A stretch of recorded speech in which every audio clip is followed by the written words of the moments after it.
Hi everybody. Well, I've decided to do this outside just because it's probably a better lighting situation. I'm going to concentrate on the eastern half of the United States right now, where we're at with the sinkholes that are occurring on a regular basis all over the country, but they seem to be happening in lines or along major rivers and mountain uh, regions, along the edges of mountain regions. Not so much in the mountains, because I haven't really come across any that have happened inside mountain regions, but mostly along the edges of mountain regions.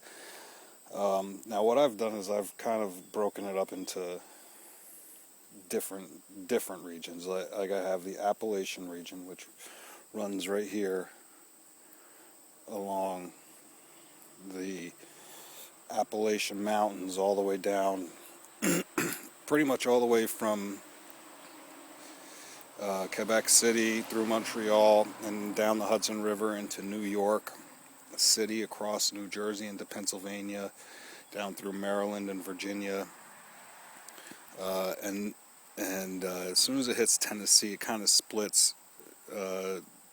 One leg goes down in towards Atlanta, and the other leg continues on down through Knoxville and Chattanooga, Birmingham, all the way into New Orleans. Now, this region here, again, it's just right along the edge of the Appalachian Mountains, and you'll see that that's just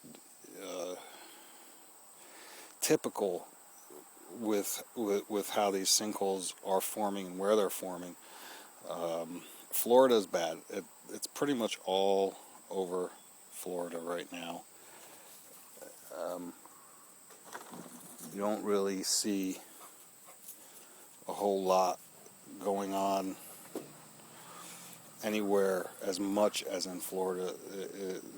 The whole state is inundated by sinkholes all over the place. But one of the big corridors that is going is from Tampa, St. Pete, all the way up to Daytona Beach and north, and then south along the coastline.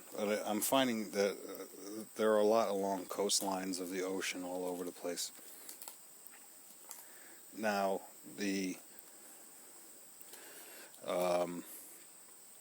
this region right here, the Appalachian region, is one region. The mountains seem to be pretty much intact. There's not a whole lot of sinkholes happening inside the mountains until you get down here into Tennessee, and then it's mostly valley areas, but in between mountains. When you get into Louisiana, from New Orleans, it travels north along the Mississippi. This is what I call the Mississippi region. It travels north along the Mississippi. In Cairo, right here, it seems to split off on the Ohio River, which travels right up the Ohio River, and then the Wabash River. It goes north along that. I need to do a lot more research. But then, again on the Mississippi, all the way up to St. Croix and along the Mississippi also. All along the Great Lakes, it seems to hug the edges of the Great Lakes all the way around. The St. Lawrence River, all the way from Lake Ontario up into Montreal and Quebec City. Even right in here in Burlington, Vermont, and Plattsburgh, New York, they've had sinkholes. Plattsburgh's just below Champlain, pretty much right across from Burlington on the New York side. All the way along the St. Lawrence down to Rochester, Buffalo's, tons, Erie, Pennsylvania. You can Google any of these cities and towns and find, how I did this was I just went and Googled, sinkholes and then I would go state by state, and I'd find that there's this pattern that emerged. Now, if you notice that this region here is pretty much separated from this region here, which is separated from this region here, which is separated from this region here. So you have 4 distinct regions. Okay, and these 4 distinct regions, if the tectonic plates keep pulling apart as they are and have been doing with this pole shift that's going on, that it can actually pull these areas apart, which would mean it would split the eastern part of the United States into 1, 2, 3, 4 different regions.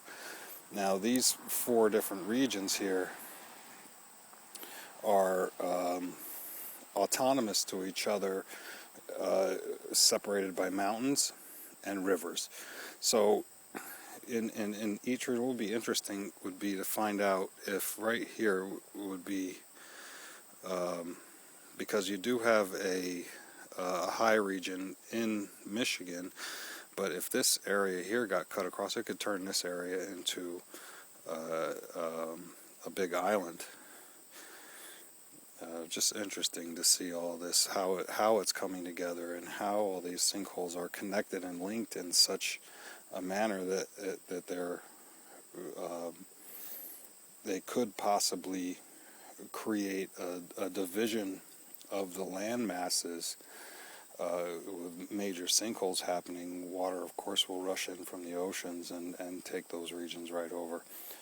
Alright, well, leave your comments, and appreciate your time. Thanks.